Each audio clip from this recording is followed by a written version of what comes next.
Allow me to begin by thanking the God of Comrades for taking care of me in this moment. Yes. So that I can stand on my feet and talk about the people of Kenya. Yes. Allow me to begin by sending a warning. Yes.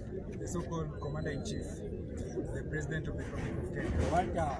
One term, William Ruto. One term. We are tired as the young people of this country. I want to tell you that this country does not belong to anything or anyone born of a woman.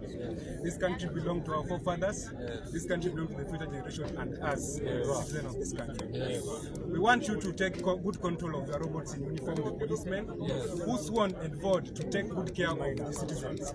But they have proven that they can be the burning problem towards the unarmed, sober, innocent citizens of Kenya. I want to tell William Ruto that no amount of threats will threaten us.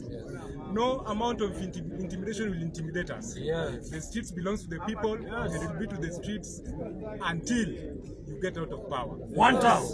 I want to send a warning. I Ama uze Kenya pe kila want to send a warning. A standing warning. And I want you to begin by